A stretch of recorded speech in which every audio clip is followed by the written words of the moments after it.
It's now 6 o'clock and I declare this meeting of the Rural City of Wangaratta open. The Rural City of Wangaratta live stream, Clause 25 of the Governance Rules provides the following. This public meeting is being recorded to improve access to the meeting for our community. The recording will be published and will be retained by Council in accordance with Council's legal obligations. As a visitor in the public gallery, your presence may be recorded. Acknowledgement. It's my privilege to respectfully acknowledge the traditional custodians of our wonderful country. We give our thanks to all our ancestors whose vision, determination, innovation and resilience built our prosperous, inclusive and democratic country. We acknowledge that we are the proud inheritors of this legacy. We accept the challenge to continue to nourish and nurture our communities. We pledge to work to implement and enhance opportunities for the benefit of future generations, our children and their children into the future. Our opening prayer. Almighty God, we humbly ask Thee to bless and guide this council in its deliberations so that we may truly preserve the welfare of the people whom we serve. Acceptance of apologies or granting of leave of absence. Don't have any councillors? No. The confirmation of minutes, which is item number 7, and there's a recommendation that the council read and confirm the minutes of the scheduled meeting of the 26th of August 2025 as a true and accurate record of the proceedings of that meeting. Would someone like to move? Thank you, Councillor Benton. Councillor Fuller to second. Thank you, Councillor Fuller. Councillors all in agreement? Thank you, councillors.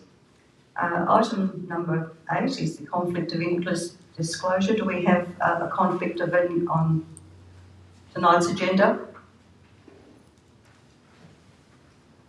There's no petitions or hearing of deputations. I will move to councillor reports, and in today's councillor report, I would like to move a motion of condolence to Councillor Maxwell, whose mother died last week. So our deepest sympathies go to Councillor Maxwell on the loss of her mum.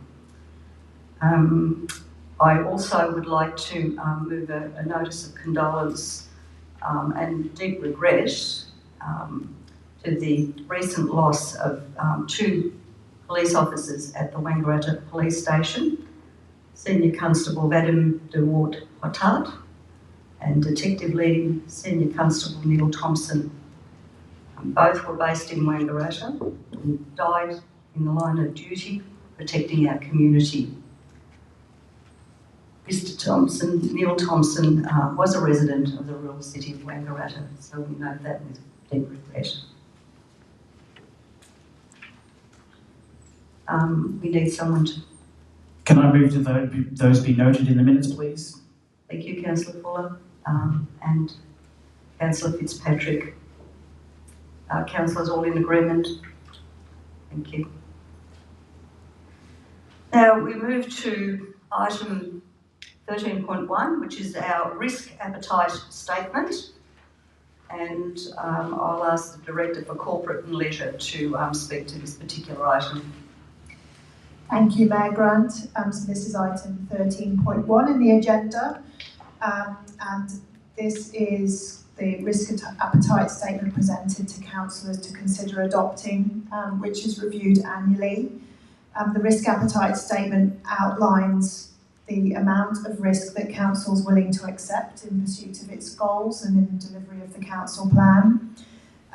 It considers the most significant categories of risk, and in the attachment there you'll see it states the risk appetite level against each of those categories and then gives examples of what council will and won't tolerate against each of those risk areas.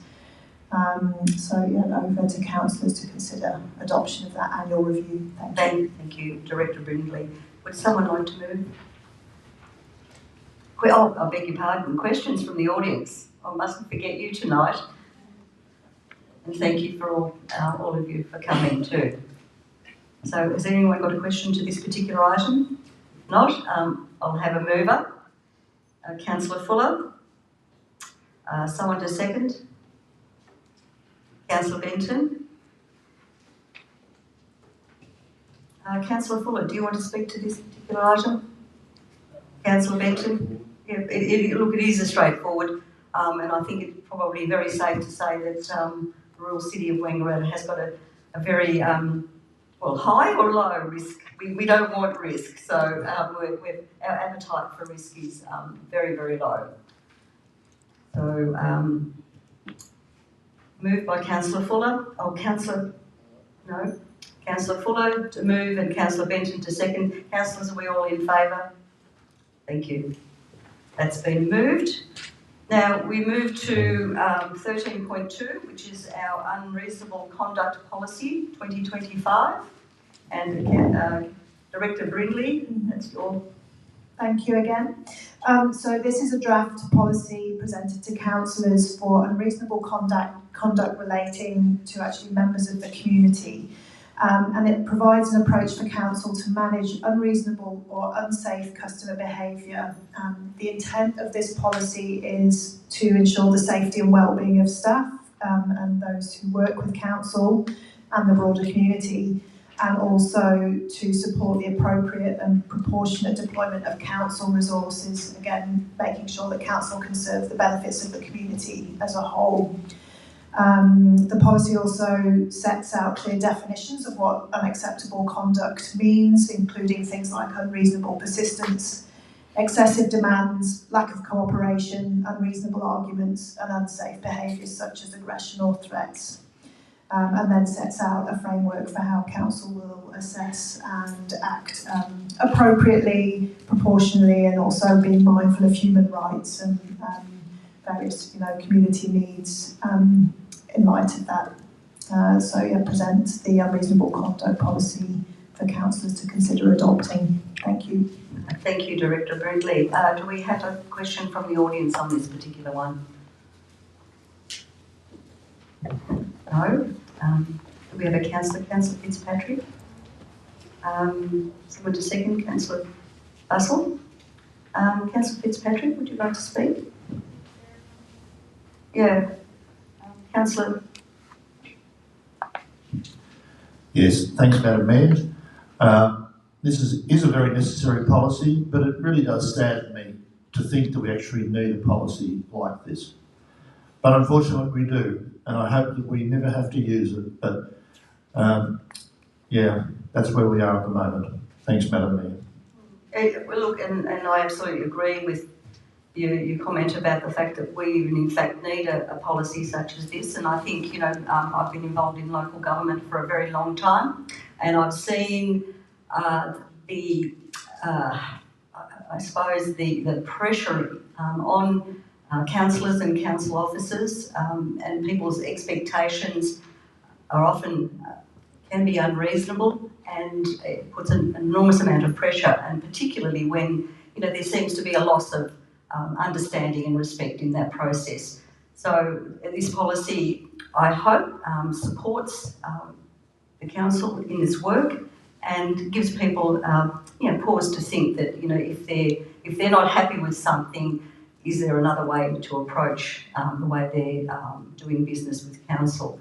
So we've got the policy that's been moved by Councillor Fitzpatrick and seconded by Councillor Bussell. Is everyone in favour of that? Thank you, councillors. That's been moved. We now move to 14.1, which is the award of contract 95642 Swan Street Road reconstruction. Director of Community and Infrastructure. Thank you, Mayor. This report is presented to Council to recommend the award of contract 95642 Swan Street reconstruction. Swan Street is currently suffering road pavement failures and some failures within the curb and channel. The project has been prioritised to include some drainage upgrade works to solve these problems in the long term, and is in our long-term plan for reconstruction this year. Part of the works will include Mudd Street and Larkin Street drainage upgrade works as well. The recommendation is that Council awards the contract to Wangaratta Excavations and Dry Hire, authorises Chief Executive Officer to sign the contracts and discloses the contract amount. Thank you, Director Goonan. Is there a question from the audience on this particular item? If not, would someone like to move, please? Councillor Benton. Someone to second? Councillor Maxwell. Councillor Benton, do you wish to speak to this item? I'll just briefly say that it's probably, yes, that really needs one of the main sort of thoroughfares in Wangaratta to go north and south through Wangaratta, and it's very timely that this road to be, Swan Street to be upgraded. Yep. Councillor Maxwell, do you want to speak to this? And perhaps just to reiterate what Councillor Benton has said, I mean, it's part of the rolling renewal process. I was trying to find the word there. You found it for me, Director Goonan. But yeah, this is just, some of the work that we do all the time. So look forward to seeing that being reconstructed. So, Councillor Maxwell, so councillors, the price? Oh, we've got to vote first, of course we do. Are we all in agreement? All right. Now you can. I'll disclose the price. Yes. It is $1,053,639.76, excluding GST. Okay, mustn't forget the 76 cents. All right. Okay, councillors. We move then to item 14.2, which is the Community Asset Committee nominations. Thank you. This report is presented to Council to endorse the nominations of volunteers to committees of management under the Community Asset Committee's instrument of delegation. These are additional community members who've requested spots on their local committees for management and are supported by Council officers for the following locations: Carball Memorial Hall and Recreation Reserve and Morale Public Hall Library. The nominations are for a period of 3 years, with the list of nominated members in the attached confidential document. The recommendation is that Council endorses and appoints the nominations in the attached report for those committees. Thank you, Director Goonan. Is there a question from the audience on this particular item? If not, councillors, would someone like to move? Councillor Benton, Councillor Bustle. Councillor Benton, do you want to speak? To thank the work that they do around these halls, and I was at a rally there last month, and it's tremendous how much pride they take in their facility going forward. Councillor Bustle. Yes, thank you, Madam Mayor. I just want to support what the Deputy Mayor has said. These volunteer people, they treat these assets as if that's their own. They have great pride in looking after these council assets, and I just want to thank them for their passion that they put in to help our community. Thank you. Right, so now we will accept the nominations with our vote, and then someone read. Well, yeah, that's what I'm saying. Yeah. Okay, we all in agreement, councillors? Okay, so Councillor Benton, do you want to read those? The nominations are successful nominations are Christine Chalmers, Morale Hall and Morale Library Hall, Colleen Walker, Jenny Steer and Barbara Griffiths, and for the Carball Hall it's Susan Box and Trevor Gentry. Thank you, Councillor Benton. Item number 14.3, which is the road management plan, which has been out to community consultation, 2025 to 2029. Director Goonan. Thank you, Mayor. This report is presented to Council to provide a summary of the public consultation undertaken on the draft road management plan, or RMP. Advise that there have been no substantive changes resulting from the consultation and request to proceed to formal adoption of the road management plan. The road management plan was based on public exhibition, asking for community submissions after the July council meeting.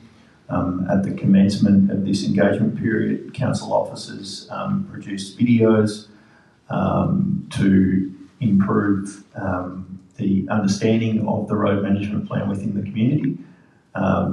The videos were there to try to provide some additional information on the responsibilities of roads and how council manages their roads and defects. We also put it out on Wangaratta Connect to provide the opportunity to make submissions and complete a survey. There was 171 visits to the website during the exhibition period, with 10 surveys being submitted.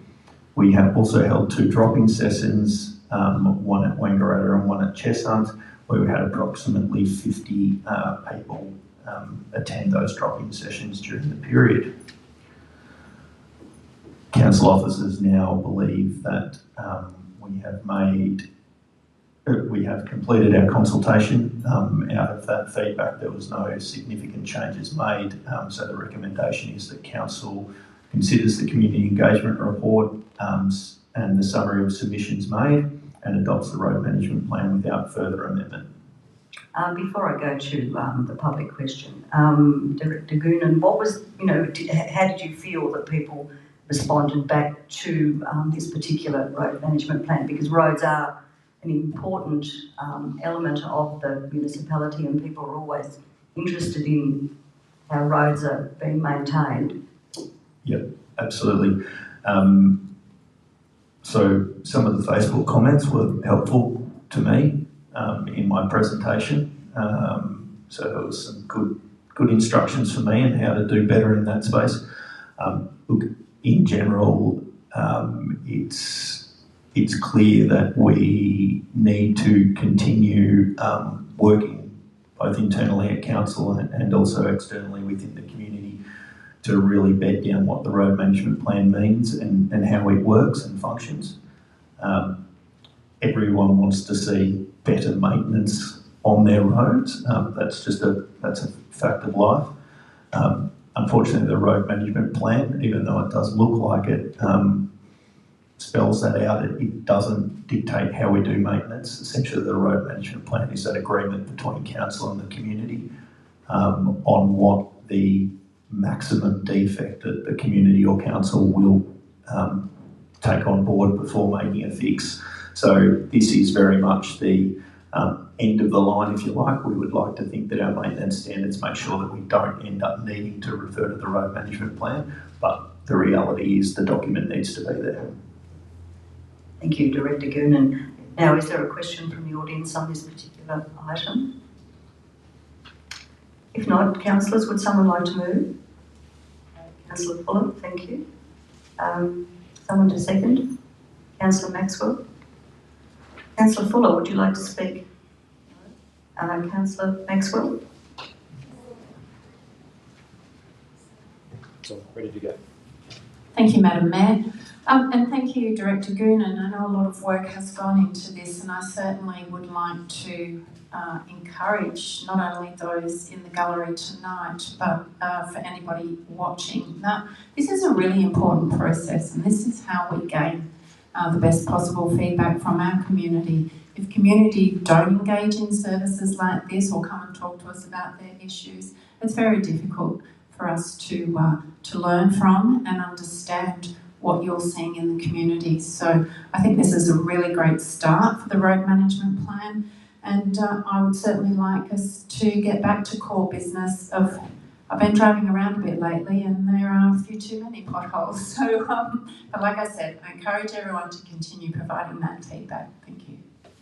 And I trust they weren't all in the rural city or Wangaratta, Councillor Maxwell. So Councillor Fuller has moved, excuse me, and Councillor Maxwell has seconded. Councillors, are we all in agreement? Thank you. Now we'll move to item 14.4, which is the Waste Management Policy 2025, and Director Goonan will be presenting once again. Thank you. This report is presented to Council to adopt the Waste Management Policy for 2025. At the July Council meeting, Council endorsed the draft Waste Management Policy for community engagement. Council invited community submissions for the draft management policy through Connect Wangaratta. There was 12 visitors to that page with 3 surveys being completed.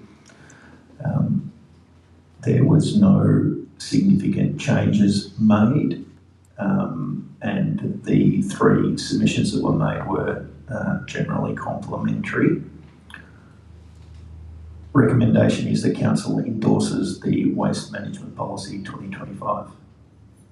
Can I just ask a question, Director Goonan, just with regard to, there's been, some questions asked around hard waste collection, and I know that that's been, on Council's agenda at different times, so perhaps we could get a bit of a spotlight on, the way we're going about that. For sure.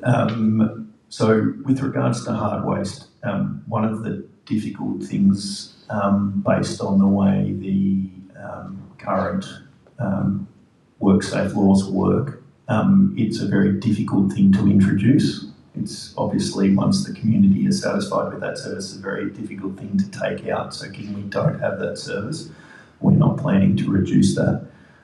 We do still have the tip vouchers which go out. So they're able to be redeemed at the tip. That does mean that you've got to bring your tip or transfer stations. That does mean that you've got to bring your waste there. But we're certainly not looking anywhere in the future to bring back a curbside or implement a curbside hard rubbish collection. We will continue with the vouchers as they currently exist. Okay. Thank you, Director. Is there a question from the audience on this particular item? If not, councillors, we've got a waste management policy. Would someone like to move, please? Councillor Winters? Thank you. Someone to second? Councillor Fuller? Councillor Winters, would you like to speak? Councillor Fuller? Straightforward, always something that we've got to move and be agile with. Waste is a moving feast, is it? In terms of the way we respond to it. Things change all the time, and we need to be, as a council, agile to what is best practice and perhaps more importantly, what we can afford. So Councillor Winters has moved and Councillor Fuller has seconded. We all in agreement, councillors? Thank you. We move now to item 15.1, which is our draft youth strategy. We've got a member of the audience here tonight, and maybe ask a question when it comes time. Director of Sustainability and Culture. Thank you. Thank you. A draft youth strategy has been developed in partnership with our young people. The draft strategy is attached to the agenda and is intended to be a shared commitment and roadmap for council and stakeholders to help ensure our young people are supported to grow, lead and shape their future. The draft strategy was informed by community input and is ready for the final stage of consultation, and office has recommended the draft strategy be endorsed for that purpose. Thank you, Director Swart. A question from the audience, and perhaps I'm going to put the spot on you, Ed. Would you like to perhaps just give a brief few words on the way that this has been done? Thank you. So the youth strategy has been co-designed by a group of 5 young people. Would you mind just introducing yourself, please, Ed? Hi everyone, my name is Edward Brown. I'm a youth counsellor with the Rural City of Wangaratta. and I was very fortunate to be part of the youth strategy co-design team, which saw 5 young people from our LGA come together to build this strategy. We went out and did a youth census, which saw 872 survey responses, which, as we heard earlier, our road one only saw 10. So that number of 874 is reflective of the work that was put in by council officers. Thank you. Thanks, Ed. Thanks for the comparison too, that's great. And we thought roads were the most important thing in the rural city of Wangaratta. Does anyone else in the audience have a question to ask or a comment to make? If not, councillors, would someone like to move? Councillor Fitzpatrick? Someone to second? Councillor Bustle? Councillor Fitzpatrick, would you like to speak, please? Thank you, Madam Mayor, I would. And I just wanted to acknowledge Youth Councillor Brown here tonight. They have done a fantastic job with their fellow co-design crew, and it is amazing to get 874 young people invested and engaged to participate about what youth want, and I really love what the youth want in YOU. I've got it loud and clear, and absolutely love the name Level Up, because I think I'm still levelling up. I'm nearly 28, Ed, so I think it's a fantastic document you've got here, and I really encourage our young people and our next gen to check it out and give us some feedback if things need tweaking, but fantastic effort. You should be really proud of yourselves. I know we are. Yes, thank you. Absolutely. Thank you, Councillor Fitzpatrick. Councillor Bustle? Yes, thanks, Madam Mayor. It's great to see you here, Ed. It's good to see our youth councillors here. And it's an interesting journey because Councillor Fitzpatrick was a youth councillor not so long ago, and 51 years ago I was a youth councillor as well. So well done for your input, Ed. And I won't say how many years ago that I was the first youth councillor in the rural city of Wangaratta, and I won't say how many years ago that was. Councillor Maxwell. Thank you, Madam Mayor. Yes, to reiterate things that Councillor Fitzpatrick and Councillor Bustle have said, this is a great initiative, and I would just like to take a moment to thank the staff, the officers, the youth councillors. I know they have done a power of work around this, but I would also just like to shine a light on our youth councillor Brown. He has been absolutely outstanding in not only his commitment to this, his leadership skills just shine in everything he does, which includes going down to Melbourne, into Parliament, working with YACFIC, speaking to ministers, chasing up ministers for the needs of the young people here. And for that I say thank you and congratulations on all that you and the other councillors are doing, Ed. Well done. Yep. Oh, well, here, Councillor Maxwell, and well done, Ed. Fantastic. So, councillors, does anyone else wish to speak to the youth strategy? Yes, thanks, Madam Mayor. I'm sure that'll be on the front page of the Chronicle. It'll have to be. Okay, thanks, councillors. Councillor Fitzpatrick has moved and Councillor Bustle has seconded. Obviously, we're all in furious agreement. Thank you, councillors. And well done to everyone involved. We now move to 15.2, which is our Domestic Animal Management Plan, 2025 to 2029. Thank you. Sustainability in culture. Thanks. Council has a responsibility under the Domestic Animals Act 1994 to prepare a domestic animal management plan every 4 years. The plan details how council will manage dogs and cats within the municipality within the next 4 years. Council's current domestic animal management plan is expiring in December this year, and an updated draft plan has been prepared and is ready to go out for community consultation. The draft plan and the revisions made are available in the attachments to the agenda. and officers recommend that council endorses the draft plan for community consultation. Thank you, Director Swart. We have a question from the audience on this particular item. Yes, can you... What does that actually mean? You can't euthanize cats, stray cats?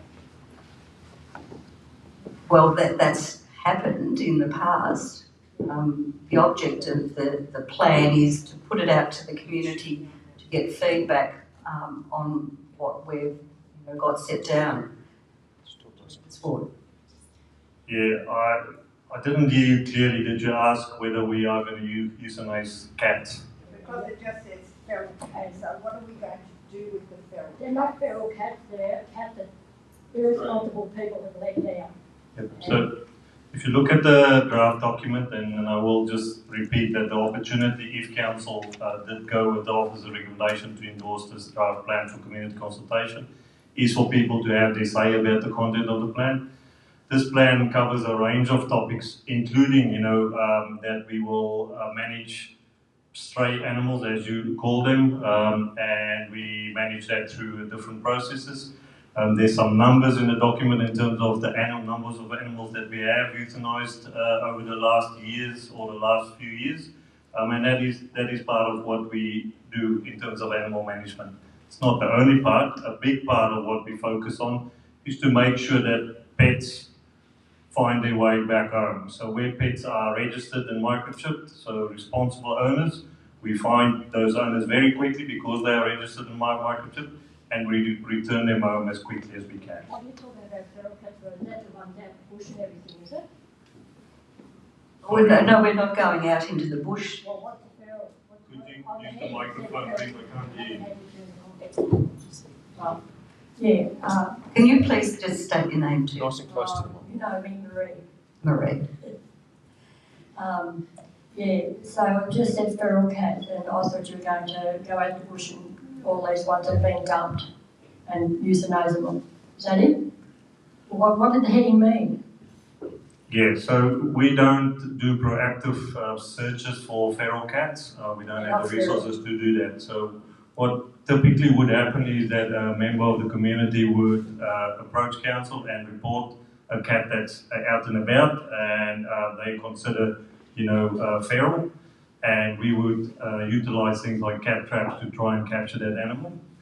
When we have that animal, we will then scan that animal for microchipping and check registration, and if that animal is registered and microchipped, we'll return that animal to the owner. And if they're just out in the bush, how many are you catching and euthanizing because of irresponsible people that have just dumped them? If your question is how many, I don't have that number with me, but that does happen, yes. Because behind every homeless cat and kitten there's a human to blame. It's all humans that do all this to these animals. Marie, the object of the plan is to go out to the community so that we can get feedback, and there's an opportunity for you to have your say in that process, and I certainly encourage you. I know you've got a very strong interest in animal welfare, so it would be good if you could respond to the plan as it goes out. It'll be out for review, and council will consider it at the next. Whatever I say just goes on deaf ears. Well, that's not true. And another thing, you told me to come to the meeting to ask about these vouchers for desexing again for the cats. So many cats here in Wang that are just running around, tomcatting all the time. Cats that are let roam, that are running in front of cars all the time, getting run over because of irresponsible people. You said to come and ask about the vouchers for the desexing of the cats.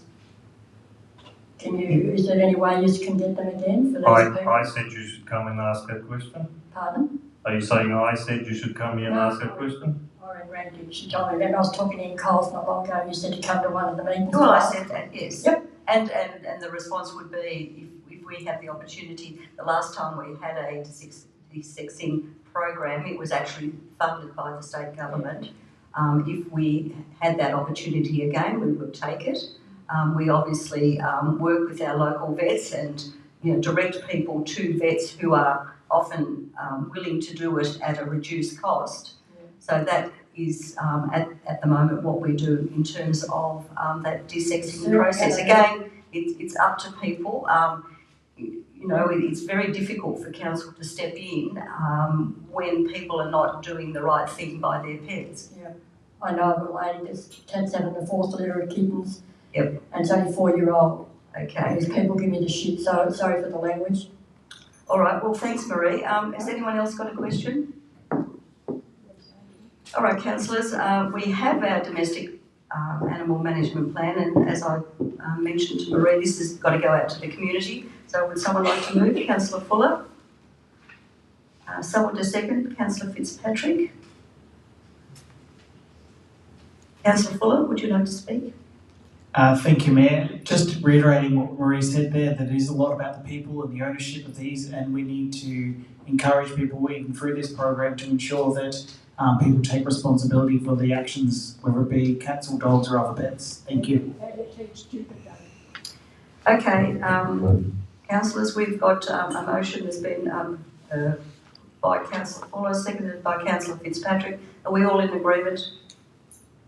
Thank you, and we certainly encourage our community to provide us with feedback on this particular document. Can be, you know, very emotional and very emotive, but important that people are aware of, you know, what's happening in that space. So, councillors, now we move to item number 18.1, which is the minutes of the advisory committee meetings. Is there a question from the audience on this particular item? Councillors, would someone like to move that minutes be noted? Councillor Fitzpatrick, Councillor Benton, second. Councillor Fitzpatrick, would you like to speak?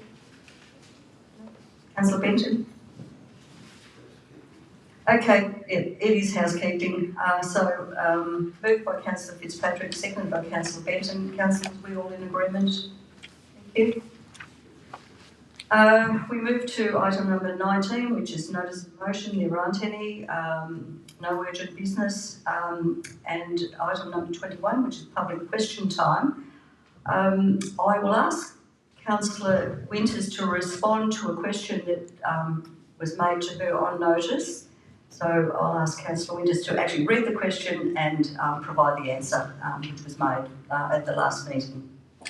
Thank you, Madam Mayor. I was asked the following question from Anne Dunstan at the August Council meeting, which I took on notice. We had the community grant programs released at the last meeting, which was item 14.5, and you made the comment to say that you can't support the distribution of council funds because you felt that it was inequitable. What are your reasonings behind that? And the following is my answer. So thank you, Anne, for your question, and thank you for the opportunity to clarify this further. During the July Council meeting, Council voted on the 2025-2026 community grants, which was that agenda item 14.5. And when discussing the alternative motion in my comments, I stated that I could not support the inequitable distribution of funding. This comment was in relation to an additional allocation of $5,000 per year for 3 years to an applicant that was not listed in the successful applicants, which was at that time a confidential attachment. I absolutely acknowledge that they do great work in the community. However, this decision was about process. One of my values is fairness, and I believe in transparency, and I felt this wasn't a fair distribution of funding in what is becoming a very competitive process. Thank you. Thank you, Councillor Winters. I've got a question here from Adrian Fox, who's not here. Prior to the implementation of Easy Park only parking, it was always difficult to find a parking space in the CBD. Now there is always 3 to 4 vacant spaces in the main street. I suggest that the vacancy rate of parking spaces in the CBD has increased from 0 to 20%. My question, does Council have an assessment on what a 20% vacancy rate of parking spaces means? Are people parking elsewhere, or are there less shoppers in the CBD, or is there some other reason?